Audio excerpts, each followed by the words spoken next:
The life of Michelangelo can never be considered entirely satisfactory until the Florentine papers have become accessible. It is for this reason that the translation of this work was for a time deferred. Occasionally, the rumors spread that the Florentine papers would be thrown open to the public eye, and, while this appeared probable, Herr Grimm withheld the life of the great sculptor from translation into English, considering it incomplete until these documents could be brought to light. On the other hand, the work contained so much information that had not before appeared, so many private letters of a domestic character were added to it, so much of the Buonarroti bequest had, as Herr Grimm remarks in his introductory chapter, passed into the possession of the British Museum, that, with the certainty that the Florentine papers would not be published for a still longer period, Herr Grimm allowed me to undertake the translation of his work. As, however, with such a man as Michelangelo, new matter is ever coming to light.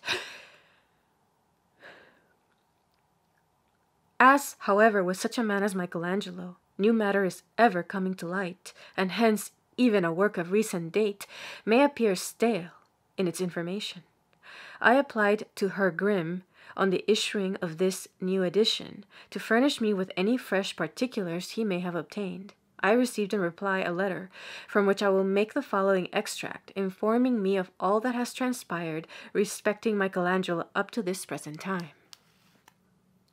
It is to be regretted that the papers in Florence bequeathed by Count Buonarroti to the city are still withheld. The report is constantly circulated that they are soon to be made public, and yet this seems never to be thought of seriously. The reason for this delay I know not, for it has long been the general opinion that the condition under which the Count bequeathed the papers, that is, everlasting secrecy, is not entirely binding. The present proceeding, therefore, is nothing but a simple withholding of the papers, and this corresponds with the ways and habits of the Italians in general.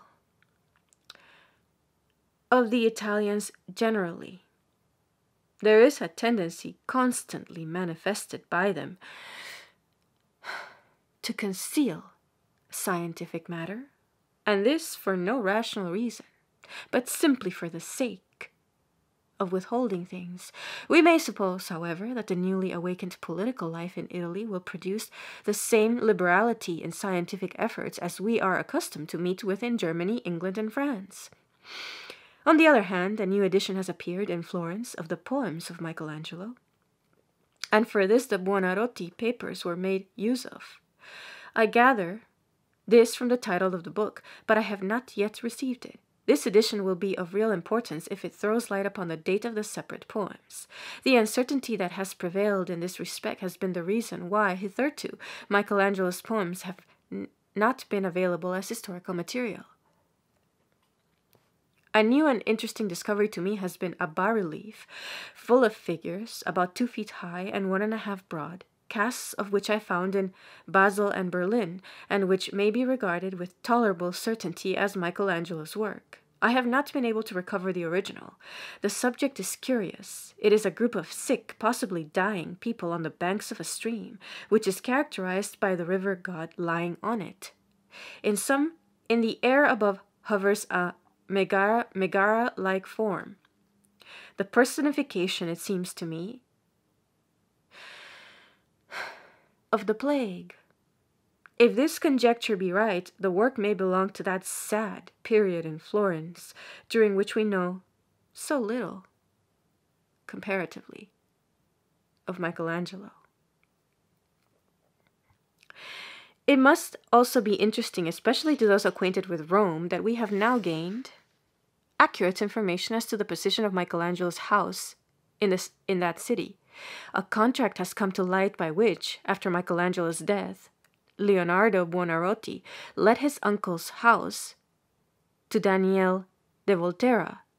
The situation is accurately described in this document. The house stood in what is now Trajan's Forum, opposite Santa Maria di Loreto, and probably was only pulled down in the last century on account of the enlargement of the square. And owing to the excavations in the Forum, we may even say that the very soil has disappeared on which the house stood. Lastly, some original receipts by Michelangelo's hand, bearing the dates 1511 and 1513, have come to light. They refer to the paintings in the Sistine Chapel and to the monument of Julius II. They were sent for my inspection by Major Cullen in Rome, who has them in his possession.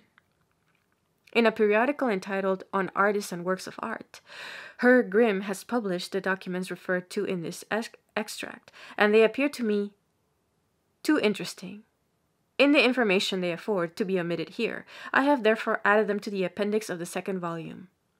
F. E. Bunnet.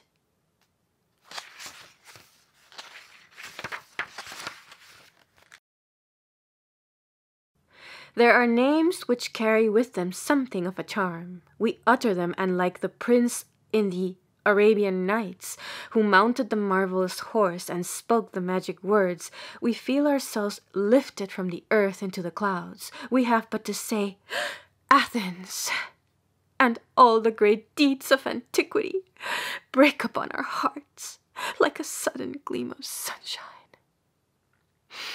We perceive nothing definite, we see no separate figures, but a cloudy train of glorious men passes over the heavens.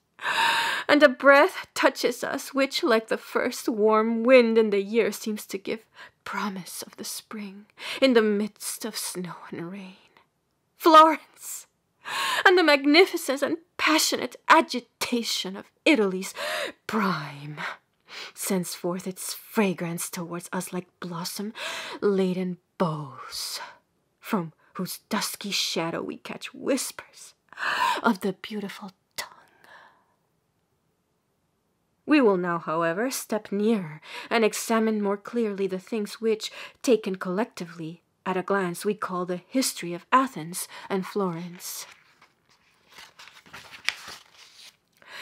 The glowing images now grow cold and become dull and empty. Here, as everywhere, we see the strife of common passions, the martyrdom and ruin of the best citizens, the demon-like opposition of the multitude to all that is pure and elevated, and the energetic disinterestedness of the noblest patriots, suspiciously misunderstood and arrogantly rejected. Vexation, sadness, and sorrow steal over us instead of the admiration which at first moved us. And yet what is it all? Turning away, we cast back one glance from afar, and the old glory lies again on the picture, and a light in the distance seems to reveal to us the paradise which attracts us afresh, as if we set foot on it for the first time. Athens was the city of Greece. Athens was the first city of Greece, rich, powerful, with a policy which extended almost over the entire world. Of that age, we can conceive that from here emanated all the great things that were done. Florence, however, in her fairest days, was never the first city of Italy, and in no respect possessed extraordinary advantages. She lies not on the sea, not even on a river at any time navigable. For the Arno, on both sides of which the city rises, often affords in summer scarcely water sufficient to cover the soil of its broad bed, at that point of its course where it emerges from narrow valleys into the plains situated between the diverging arms of the mountain range. The situation of Naples is more beautiful, that of Genoa more royal than Florence. Rome is richer in treasures of art. Venice possessed a political power, in comparison with which the influence of the Florentines appears small. Lastly, these cities and others, such as Pisa and Milan, have gone through an external history, compared with that of Florence, contains nothing extraordinary. And yet, notwithstanding all that happened in Italy between 1250 and 1530,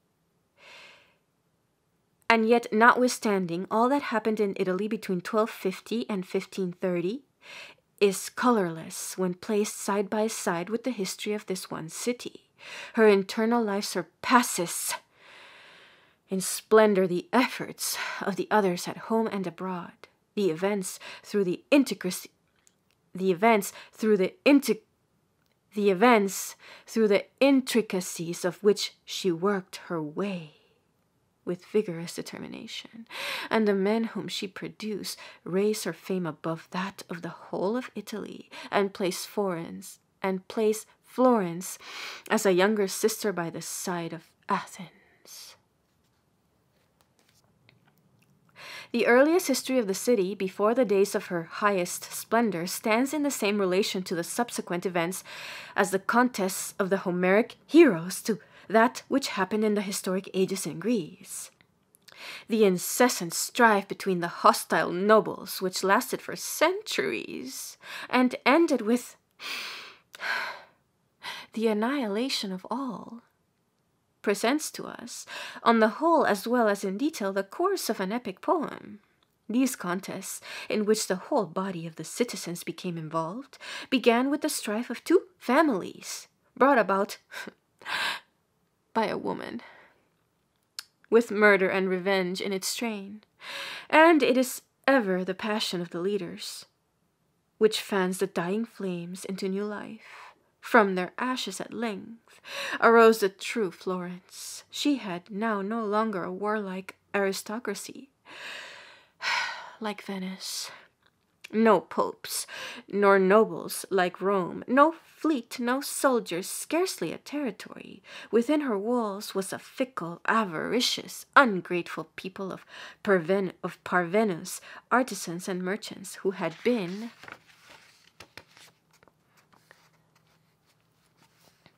subdued, now here and now there, by the energy or the intrigues of foreign and native tyranny, until at length exhausted, they had actually given up their liberty.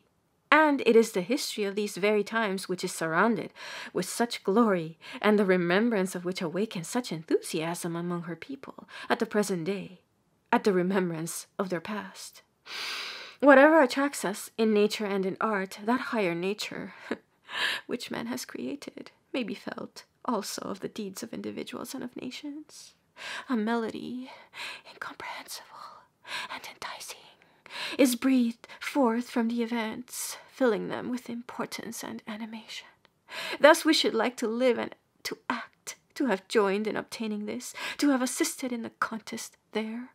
It becomes evident to us that this is true existence. Events follow each other like a work. Events follow each other like a work of art. A marvelous thread unites them. There are no disjointed convulsive shocks which startle us at the fall of a rock, making the ground tremble, which for centuries had lain tranquil, and again, perhaps for centuries, sinks back into its old repose. For it is not repose, order, and lawful progress on the smooth path of peace, which we desire, nor the fearful breaking up of long-established habits, and the chaos that succeeds, but we are struck by deeds and characters whose outset promises results, and allow us to augur an end where the powers of men and nations strive after perfection, and our feelings aspire towards an harmonious aim, which we hope for or dread, and which we see reached at length. Our pleasure in these events in no degree resembles the satisfaction with which, perchance, a modern officer of police would express himself respecting the excellent condition of a country. There are so-called quiet times, within which, nevertheless, the best actions appear hollow and inspire a secret mistrust, when peace, order, and impartial administration of justice are words with no real meaning, and piety sounds even like blasphemy, while, in other epochs, open depravity, errors, injustice, crime, and vice form only the shadows of a great and elevating picture, to which they impart the just truth. The blacker the dark places, the brighter the light ones. An indestructible power seems to necessitate both. We are at once convinced that we are not deceived. It is all so clear, so plain, so intelligible. We are struck with the strife of inevitable dark necessity, with the will whose freedom nothing can conquer. On both sides, we see great powers rising, shaping events and perishing in their course, or maintaining themselves above them. We see blood flowing. The rage of parties flashes before us like the sheet lightning of storms that have long ceased. We stand here and there and fight once more in the old battles. But we want truth, no concealing of aims, or the means with which they desire to obtain them. Thus we see the people in a state of agitation, just as the lava in the crater of a volcanic mountain rises in itself, and from the fermenting mass there sounds forth the magic melody which we call to mind when the names Athens or Florence are pronounced. Yet how poor seem the treasures of the Italian city compared with the riches of the Greek! A succession of great Athenians appear where only single Florentines could be pointed out. Athens surpassed Florence as far as the Greeks surpassed the Romans, but Florence touches us the more closely. We tread less certain ground in the history of Athens, and the city herself has been swept away from her old rocky soil, leaving only insignificant ruins behind. Florence still lives, if at the present day we look down from the height of the old Fiesole. On the mountainside north of the city, the Cathedral of Florence, Santa Maria del Fiore, or Santa Liparata as it is called, with its cupola and slender bell tower, and the churches, palaces, and houses, and the walls that enclose them still lie in the depth below, as they did in years gone by. All is standing upright and undecayed. The city's like a flower, which when fully blown, instead of withering on its stalk, turned as it were into stone. Thus she stands at the present day, and to him who forgets the former ages, life and fragrance seem not to be lacking. Many a time we could fancy it is still as once it was, just as when traversing the canals of Venice under the soft beams of the moon, we are delusively carried back to the times of her ancient splendor. But freedom has vanished, and that succession of great men has long ceased, which year by year of old sprung up afresh. Yet the remembrance of these men and of the old freedom still lives. Their remains are preserved with religious care. To live with consciousness in Florence is to a cultivated man nothing else than the study of the beauty of a free people, else than the study of the beauty of a free people. To live with consciousness in Florence is to a cultivated man nothing else than the study of the beauty of a free people in its very purest instincts. The city possesses something that penetrates and sways the mind. We lose ourselves in her riches, while we feel that everything drew its life from that one freedom. The past obtains an influence even in its most insignificant relations, which almost blinds us to the rest of Italy. We become fanatical Florentines in the old sense. The most beautiful pictures of Titian begin to be indifferent to us as we follow the progress of Florentine art in its almost hourly advance, from the most clumsy beginnings up to perfection. The historians carry us into the intricacies. The historians carry us into the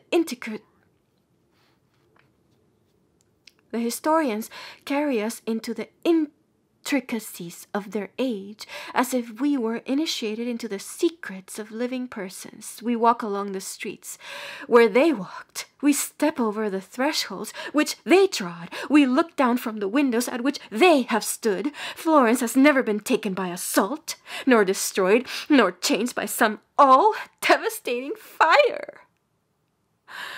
The buildings of which they tell us stand there almost as if they had grown up stone by stone to charm and gratify our eyes.